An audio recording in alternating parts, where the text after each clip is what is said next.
February 20th, 1943. North of the Kasserine Pass in Tunisia, the desert was shaking with noise, engines, gunfire, and dust. German tank crews watched something they could not explain. 5 American Sherman tanks were moving through the chaos as if one mind controlled them all. No flags, no flares, no messengers. They drove over broken ground, through smoke and shellfire, with perfect timing. Every tank covered the other's blind spots. Every crew seemed to know exactly where the others were. German commanders were confused.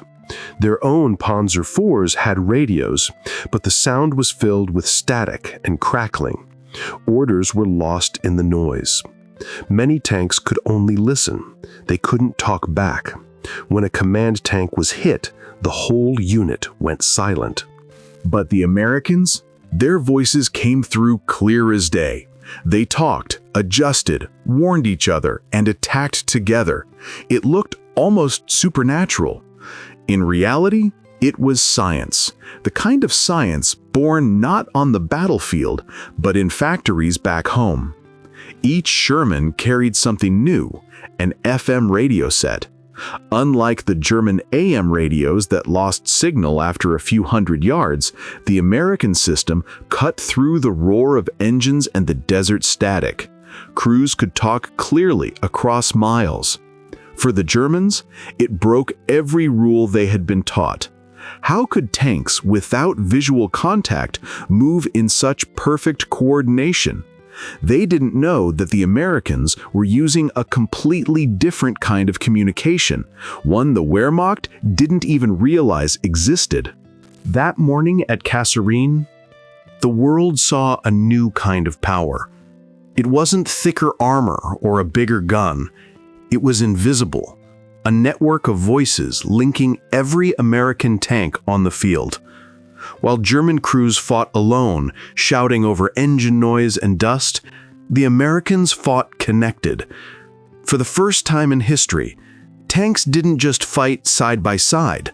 They fought together, as one machine, made of steel, men, and radio waves. The battle reports never captured that moment fully, but those who were there knew. Something new had arrived on the battlefield. Something that would change how wars were fought forever.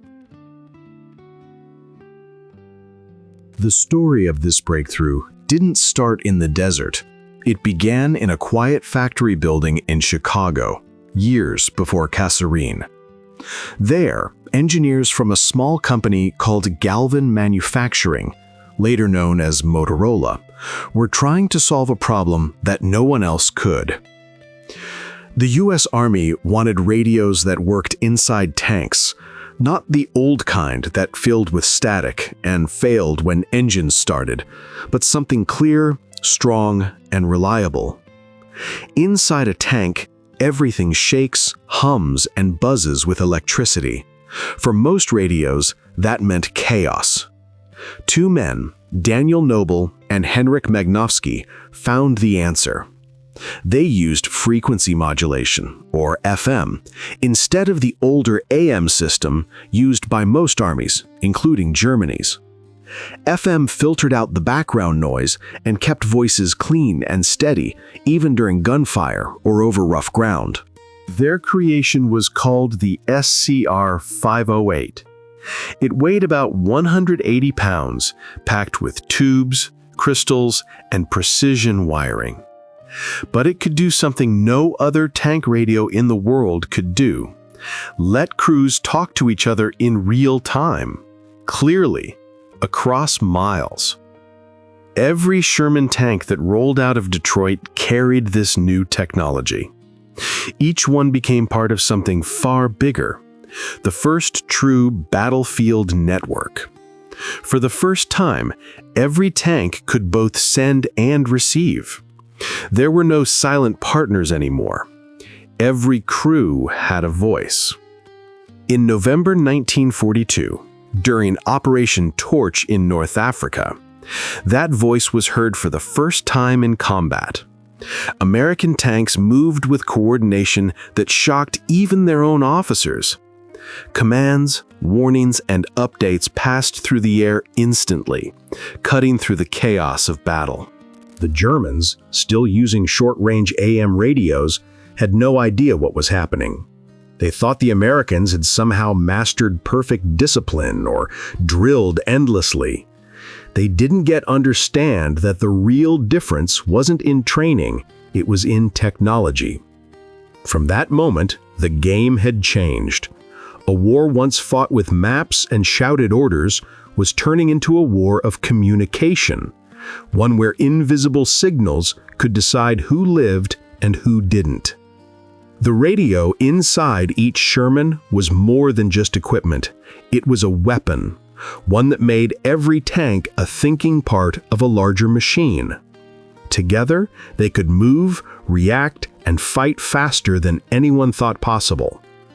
And as those FM signals crossed the North African sky, the age of connected warfare had begun.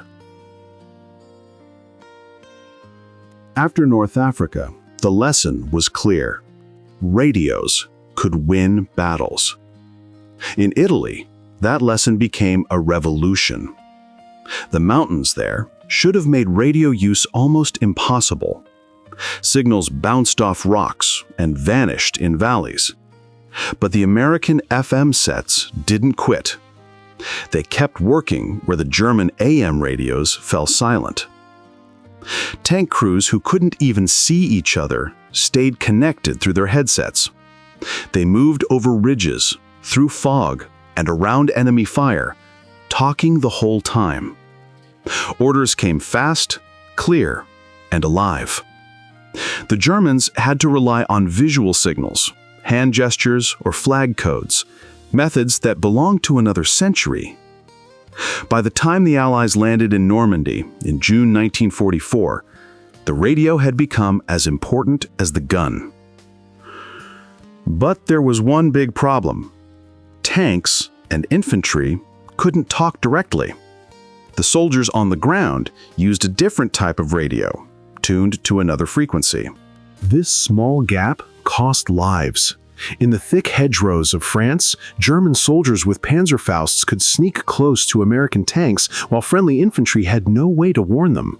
Something had to change, fast. American crews came up with a simple, genius fix. They took field telephones, the same kind used by the Signal Corps, and wired them to the outside of their tanks. A soldier could pick up the phone, call into the tank, and talk straight to the crew inside. It was crude, but it worked perfectly. By late July, during Operation Cobra, communication between tank and infantry was seamless. The battlefield started to feel connected, alive, coordinated. Tanks, foot soldiers, artillery, and air support were now part of one voice. For the Germans, the change was shocking. They faced an army that seemed to know everything at once. Who was attacking? Where to strike? When to move? Their own tanks, even the mighty Panthers, fought almost blind. At Cobra, 200 Sherman tanks moved as if they were one giant machine. Radio chatter filled the air, short, fast, confident. Artillery responded in minutes, not hours. When one crew spotted danger, everyone knew it instantly. What had started as a technical upgrade was now a complete transformation. Radios weren't just helping communication, they were shaping the entire rhythm of battle. The war was no longer about who had the thickest armor. It was about who could talk, think, and act together. It's one of the great ironies of the war. Germany, the nation that invented radio warfare, lost the battle for communication. Back in the 1920s, German officer Heinz Guderian had written that communication is the soul of armored warfare. He was right. But by 1943, most German tanks could barely talk to each other. Out of every 5 tanks, only 1 or 2 had full radios that could both send and receive. The rest could only listen. If the command tank was destroyed, the others were left blind and alone. The Americans were the complete opposite. Every single Sherman rolled out of the factory with a powerful FM radio. Motorola's plants in Chicago turned out tens of thousands of SCR-508 units. Each one had hundreds of parts built to survive dust, heat, and shock. Together, they formed the largest communication network ever seen on a battlefield. That difference changed everything. In Italy, in France, in Germany itself, American tanks reacted faster, coordinated better, and adapted instantly. The Germans relied on rigid orders. The Americans could improvise because everyone, from the general to the driver, could talk in real time. During the Battle of Arracourt in September 1944, the 4th Armored Division faced German Panthers with thicker armor and deadlier guns. On paper, the Germans had every advantage, but radios turned the numbers upside down. American tankers shared enemy positions across the net within seconds. Artillery fire was called in minutes. Tank destroyers hit targets they couldn't even see, guided by radio reports. In 3 weeks, the Americans destroyed more than 200 German tanks while losing only a few dozen of their own. The reason wasn't mystery or luck. It was communication. German commanders couldn't coordinate large attacks anymore. Their radios were too weak, their signals full of static, their systems too few. Many crews fought isolated battles, not knowing where allies or enemies were. Meanwhile, American units operated like one connected machine. If a tank was knocked out, the others instantly shifted to cover. If a bridge was found intact, word spread to every unit, within minutes. The Germans had better tanks, but the Americans had a better network. And in modern war, that makes all the difference. By the spring of 1945, the outcome was clear. German tanks were still powerful, but American tanks were connected. On the road to the Rhine, that difference decided the war. When U.S. forces reached the Ludendorff Bridge at Remagen, radio reports raced through the air. Within minutes, headquarters knew the bridge was still standing. Within an hour, reinforcements were on the move. American units from different divisions crossed and defended it together, all through radio coordination. The Germans tried to respond, but their phone lines were cut and their radios failed. Orders arrived too late. Across Europe, the same story repeated. At the Ruhr pocket, hundreds of thousands of German troops were trapped because their communications collapsed. They couldn't talk to each other, couldn't plan a breakout, couldn't even call for help. Meanwhile, American columns advanced smoothly, guided by voices on the radio, voices that never stopped. The difference wasn't only tactical, it was psychological. American crews knew they were never alone. Even when isolated in the fog or smoke, they could hear friendly voices. They could ask for help, warn others, or adjust the plan together. German crews fought in silence, each tank a lonely island. After the war, even German generals admitted what had happened. Field Marshal Wilhelm Keitel was said to remark, "We knew how to build better tanks, but you knew how to make them work together." Whether he said it or not, the truth stands. America didn't just build 49,000 Sherman tanks.